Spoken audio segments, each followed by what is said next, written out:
के रोड पे छोड़ दूं तो पता है तुम्हारे साथ क्या क्या हो सकता है? तुम्हें कुछ लोग गलत नजर से देखेंगे, तुम्हें छूने की कोशिश करेंगे, रास्ते में जाता कोई भी ठरकी बुढ़ा तुम्हें आगे बोलेगा, आजा बेबी आज तेरे को हेवन दिखाओ। ची ची, तेरे घोटो में दम भी है हेवन दिखाने की? साले दादाजी की उम्र के हरकतें देखो इनके, लड़का हूँ मैं। ये कोई जोक नहीं था, ये एग्जैक्ट लाइन मुझे बोला गया था, वो भी 20 सड़क पे। कोई नहीं था वहाँ भाई, बस 4-5 नशेड़ी लोग। एक पल के लिए सुन पर गई थी मैं।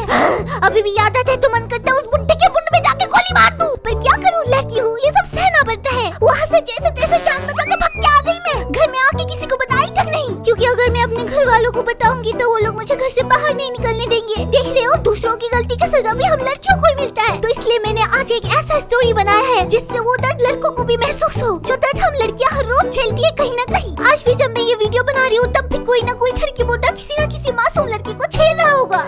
So let's start the story. अरे मेरे सारे पैंटीज कहाँ गए? यहीं पे तो थे। अरे भाभी जी, मेरी भी पैंटीज नहीं मिल रही। अरे मेरे तो मंगलवार, बुधवार और शनिवार वाली पैंटीज भी गायब है। क्या? और आज शनिवार है, समझ रहे हैं ना, मैंने नीचे कुछ नहीं पहना। अरे जरूरी शर्मा की बीबी ने हमारी सारी पैंटीज चुराया होगा। क्यों बे पैंटी, तो शर्म नहीं आया तुझे पैंटी चुराते हुए? आए मुंह संभाल के बात कर तू शीला, तेरी गंदी बदबूदार पैंटीज मैं क्यों चुराऊंगी?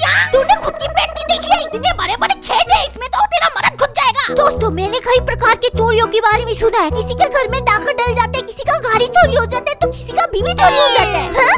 ये क्या बोल रही हूँ मैं? बीवी भी चोरी होता है क्या? अरे लूट गया, मैं लूट गया, आप जी के क्या करूँगा? अरे क्या हुआ बेटुआ, चाय में चीनी कम पड़ गया का?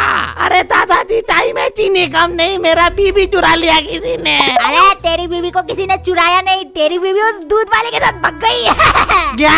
अरे दोस्त, तेरी गोट में दम ही नहीं होगा, तभी तो तेरी बीवी उस दूध वाले को दूध देने चली गई। साले चुप रहे वरना तुझे यही पटक। हे भगवान, मैं पक्का नरक में जाऊंगी। ये कैसे कैसे गंदे ख्याल आ रहे हैं मेरे को। वैसे झूठ नहीं बोल रही, देखा है मैंने अपने पड़ोस वाली भाभी को दूध वाले अंकल को गंदे गंदे इशारा करते हुए। तो दोस्तों, मेरी पड़ोस वाली भाभी के बारे में मैं तुम्हें किसी दूसरे वीडियो में बताऊंगी, क्योंकि आज मैं तुम्हें बताने वाली हूँ एक पैंटी चोर की कहानी। क्या पैंटी चोर? हाँ सही सुना तुमने, पैंटी, जिसे तुम अच्छा कहते हो। तो दोस्तों, ये कहानी है एक ऐसे गाँव की जहाँ गाँव के सारे औरतों का पैंटी रातों रात गायब हो रहे थे। तुम सोच भी नहीं सकते उस गाँव की सारी औरतें कितने डरे हुए थे। वो अपना पैंटी बाहर सुखाने से पहले 100 बार सोचते थे कि कहीं रातों रात उनका पैंटी गायब ना हो जाए। उस गाँव की औरतें सुबह नहाने के बाद अपना पैंटी धूप में नहीं, इस्त्री और ड्रायर से सुखाने लग गए थे। और भाई तुम्हें तो पता ही होगा, जब तुम गीला कपड़ा इस्त्री से सुखाते हो तो भाप निकलने लगता है। अरे बाप रे, ये पैंटी सुखाते सुखाते तो मेरा पूरा घर भाप भाप हो गया। तो मम्मी, इसमें थोड़ी भाप वाली मोमोज बना दो। हाँ, कैसा अजीब गाँव है, औरतों का पैंटी चोरी हो जा रहा है। बच्चे पैंटी के भाप पे स्टीम मोमो खाने की बात कर रहे हैं। तो आइए देखते हैं आखिरकार हो क्या रहा है इस गाँव में।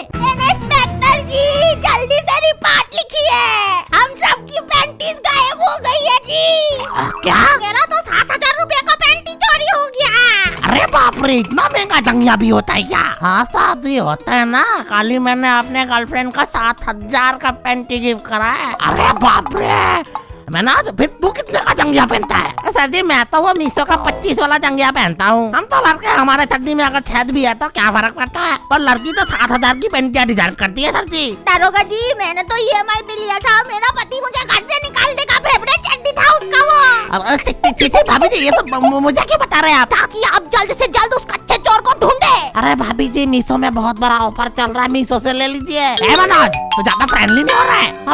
सॉरी साहब जी, अरे भी शुक्रवार वाली पैंटी गायब हो गई है और आज शुक्रवार है, समझ रहे हैं ना, अंदर कुछ नहीं पहना है मैंने। भाभी जी बस आगे और एक शब्द मत बोलिए, मैं उस चड्डी चोर को आज ही ढूंढता हूँ। अरे इंस्पेक्टर जी, चड्डी चोर नहीं, पैंटी चोर है वो। दोस्तों, एक चड्डी चोर को हम बाद में पकड़ेंगे, इससे पहले तुम एक चीज जान लो। आजकल बैडी लड़कियों का बहुत ट्रेंड चल रहा है, पर ये बैडी शब्द ट्रेंड पे आने से पहले से ही हमारे गाँव में रहती थी एक बैडी दीदी। हाँ, देसी बैडी, जिसको देखते गाँव के सारे लड़के उसके लिए नशे काटने को तैयार रहते हैं। I don't chase, I attract। बेहद ही ज्यादा हार्ड वर्किंग देसी बेड़ी थे वो। घर के सारे काम काज करती है, बर्तन धुलाती है, कपड़े धोती है। इसके साथ साथ स्कूल में जाके बच्चों को टीचर की तरह पढ़ाती भी है और शाम को घर घर जाके ट्यूशन भी पढ़ाती है। पर फिर एक दिन उस बैडी दीदी का सामना हुआ एक ठरकी बुड्ढे से। अरे मैडम जी, कहाँ जा रही हो? बताओ बताओ, मैं छोड़ देता हूँ। नहीं, कोई जरूरत नहीं है, मैं पास ही ट्यूशन पढ़ाने जा रही हूँ।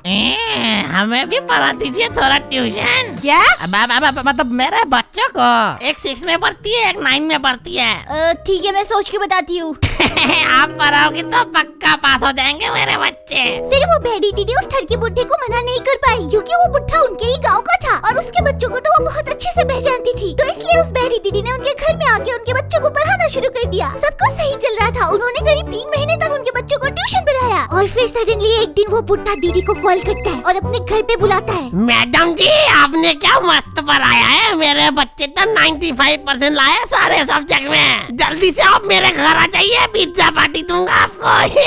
अब देखो, जैसे हर किसी का एक वीकनेस होता है, वैसे ही हमारी बैडी दीदी का वीकनेस था pizza.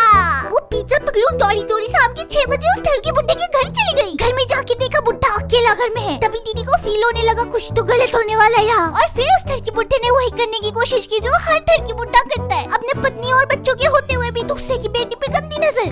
The moral of the story लड़कियों, अक्सर जो लोग हमारे साथ गलत करते हैं वो हमारे ही जान पहचान का कोई होता है। मेरे पास इसके अलावा और भी बहुत सारे स्टोरीज हैं जहाँ कोई अंकल या कोई अपना ही रिश्तेदार कुछ गलत करने की कोशिश करता है। तो अगर तुम्हें कभी भी कुछ गलत लगे तो अपना दिल मत सुनो। सबसे पहले उस सिचुएशन से जितना जल्दी हो सके भाग जाओ और घर में जाके सबको बता दो। बाहर में जाए समाज क्या कहेगा। तुम्हारी सेफ्टी से ज्यादा कुछ इम्पोर्टेंट नहीं है। और लड़कों, अपनी बहन और महिला मित्रों को जल्दी से एक पेपर स्प्रे गिफ्ट करो। ये देखो, मेरे भैया ने भी मुझे एक गिफ्ट किया था परसों। शायद मैंने टेस्टिंग के लिए उसके ऊपर ट्राई कर दिया। खैर, तुम भी ऐसा कर सकते हो अपने भाई के साथ। और अगर तुम जानना चाहते हो कि स्टोरी में वो पेंटी चोर कौन था और वो भेड़ी दीदी के साथ आगे क्या हुआ, तो कमेंट करो पार्ट 2 के लिए। चलो मिलते हैं अगली वीडियो में। अगली वीडियो में मैं फिर से मिल करूंगी। बाय।